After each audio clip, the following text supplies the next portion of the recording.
Bonjour à tous, on se retrouve pour la conclusion de la série The Two Perfect Sons avec une petite review de l'épisode 12.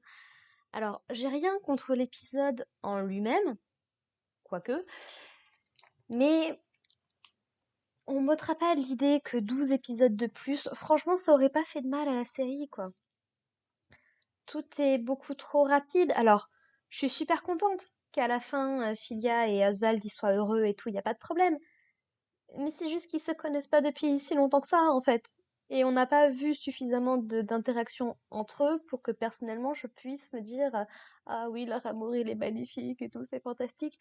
Oui, ça se sent qu'ils ont des sentiments l'un pour l'autre, mais ça méritait un peu plus de développement. Je sais pas. C'est quelque chose pour moi, par exemple, que les shonen, la majorité des shonen en tout cas, ont beaucoup de mal à mettre en place. C'est ce côté romance. Je veux dire, vous prenez One Piece, vous prenez Naruto, vous prenez, bon, Bleach, je peux pas parler, mais rien que ça, par exemple, même Naruto, j'adore le couple Naruto-Hinata, mais c'est pas suffisamment développé. Je continue à penser qu'elle aurait dû crever pendant l'arc Pain. Bref, autre sujet. Mais si l'anime n'avait été centré que sur de la romance, oui, 12 épisodes, c'est suffisant pour montrer comment une romance évolue, comment tu peux passer d'être ami à amoureux, il n'y a pas de problème. Mais quand derrière tu rajoutes une histoire de guerre ancestrale entre des démons, d'une fille qui a été vendue à un pays rival, avec toute une conspiration politique à régler, 12 épisodes, ça suffit pas pour que la romance soit crédible. Et là où c'est encore pire, mais c'est vraiment le combat contre Asmodeus prend 5 minutes dans cet épisode. Littéralement, en 5 minutes, le problème est réglé. Sur un épisode qui en fait 23. C'est qu'il y a quand même un sacré problème. Alors, que la conclusion ce soit dans cet épisode-là m'aurait pas dérangé. Si ça faisait déjà au moins un épisode qu'on était sur du combat, là, honnêtement, c'est vraiment bon bah voilà, Oswald et toute la troupe ils sont là, ils se font avoir par Asmodeus.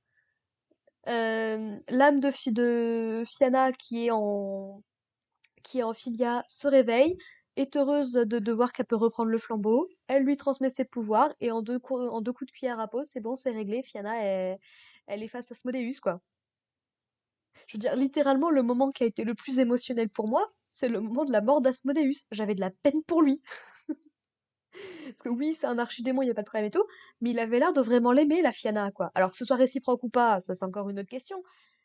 Mais pendant tout le truc, il a l'air vraiment honnête en fait dans sa volonté de vouloir la ramener à la vie et puis de son amour pour elle et tout. Donc, franchement, encore une fois, ça fait partie des trucs qui auraient mérité d'avoir un peu plus de développement. Bon, alors Julius est une cause perdue, visiblement, hein. J'avais de l'espoir, mais bon, il se réveille, il est exactement le même. Bon, bah tant pis, hein. D'ailleurs, énorme plot hole. Vous vous souvenez que l'épisode dernier, il y avait eu tout un truc comme quoi Mamon, il pouvait pas prendre plus de deux personnes en plus de Filia pour voyager entre les deux mondes, là. Ben, visiblement, dans cet épisode, la règle a complètement disparu. C'est-à-dire qu'il est capable de téléporter les trois, plus Julius. Ça fait quatre. Très bien, très bien, très bien. Enfin, tu sens que c'est une fin bâclée. Tu sens que c'est une fin bâclée. Encore une fois, j'ai pas lu le matériau de base, donc je sais pas si l'histoire est aussi mal branlée ou si c'est juste que là, bah, on doit rusher. Donc forcément, t'es obligé de couper pas mal de trucs. Mais ouais, non, franchement, c'est dommage. Et puis après ça, bah, on passe les 15 minutes qui restent presque à juste bah, parler de trucs sympathiques. Voilà. Un moment que j'ai beaucoup aimé pour le coup, c'est vraiment quand Filia va voir sa mère, du coup, et que bah elle discute un petit peu, elle décide de l'appeler mère et plus juste maître, et puis surtout qu'elle pose des questions sur son père. J'ai trouvé ça très très intéressant. Il est là, oui, non, mais du coup, qui c'était mon père et tout? Et puis, non, non, mais vous m'avez mal compris. Ou comment vous vous êtes rencontrés? Vous aviez quelle relation avant de vous marier? Ce genre de choses qui fait tellement réaction d'enfant qui veut en savoir plus sur ses parents, quoi. Et non, là, c'était vraiment tout choupi. On apprend que son père était guérisseur. Alors, Philia se demande si elle n'est pas si douée dans les soins de dans les soins de guérison parce que son père était guérisseur. Personnellement, j'ai pas l'impression que c'était ça qui était le plus mis en avant chez Filia, hein. C'était pas nécessairement la guérison. Elle était hyper douée partout. Mais bon, admettons. Et puis donc voilà, donc elle finit par retourner à Parnakota. Elle s'excuse auprès du prince Reinhardt. Voilà, tout est bien qui finit bien dans un petit monde. En plus, la série fait une jolie boucle avec Mia qui remercie Filia du coup de la broche qu'elle lui avait offert dans le tout premier épisode en lui offrant une robe pour son prochain rendez-vous avec Oswald. Lui, il lui déclare sa flamme pendant cet épisode-là. Elle se met à pleurer. C'est bien le seul à réussir à la faire pleurer de joie parce que il lui dit les mots qu'elle aurait toujours voulu entendre, quoi. Donc, non, franchement, en soi, l'épisode était pas mauvais. C'est pris dans le contexte de tout le reste, en fait, que ça marche pas. Donc voilà, ça a pas été de la torture non plus de regarder ce dernier épisode, mais on va dire que j'étais pas à fond, quoi. Tu sais, quand je compare à une série comme Black Butler, alors, je sais bien que j'ai des biais avec Black Butler parce que j'ai lu le manga. Donc, tous les événements qu'on nous montre, je les prends dans un contexte plus vaste. Je sais bien. Mais n'empêche que la fin de Black Butler m'a fait pleurer aux larmes, quoi. Les 2 ou 3 derniers épisodes, voilà. Là, bon, c'était mignon, mais sans plus, quoi. Et c'est là que je trouve ça dommage, c'est que du coup, bah, cette série, malheureusement, va partir dans la liste des séries oubliables, quoi. Qui étaient bien, mais oubliables parce que pas à la hauteur de ce qui nous avait été vendu. C'est dommage. Et je sais qu'il y en a beaucoup qui disent que la fin, c'est pas le plus important. Comme on dit, c'est pas la fin d'un voyage qui compte, c'est le voyage en lui-même. Je veux bien. Sur le principe, une mauvaise fin ou une fin moyenne ne gâche pas forcément toute la série. C'est encore une fois, je parle beaucoup de Naruto qui a certainement été ma première grosse déception en termes de série. Bon, bah la fin était toute pourrie.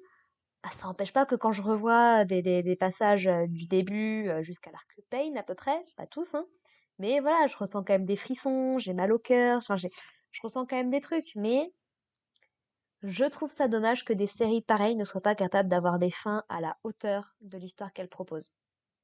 C'est pour ça par exemple que One Piece, ça a été mon manga préféré pendant très longtemps, mais j'ai toujours émis de la retenue. Je me suis dit, bon, je me suis déjà fait brûler une fois. Si la fin n'est pas à la hauteur, ça peut tout briser. Bon, il n'a pas fallu attendre la fin, hein. Il a fallu attendre Dressrosa une première fois et Wano Kuni. Egghead, ça a été le clou sur le cercueil. C'est bon, cette série est morte pour moi, c'est pas grave. Tant pis, il y en a d'autres.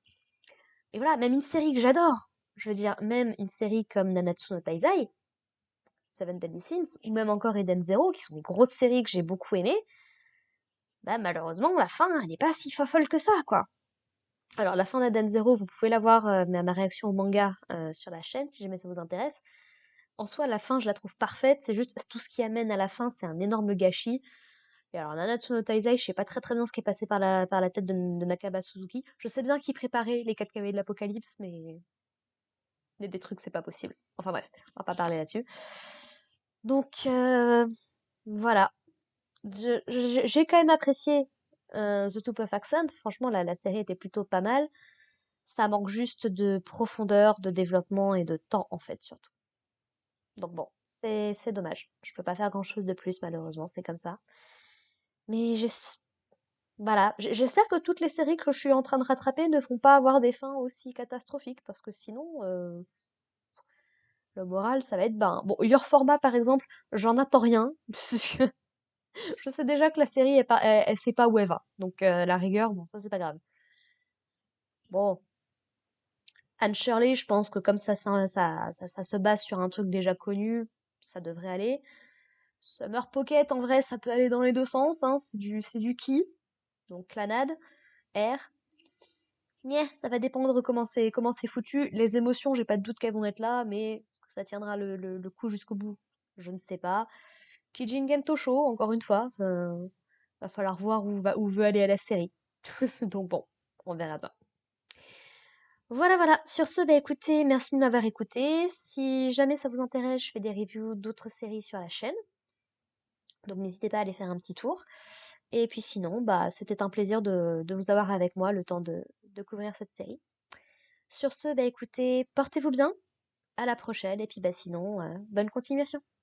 Allez, bye les gens.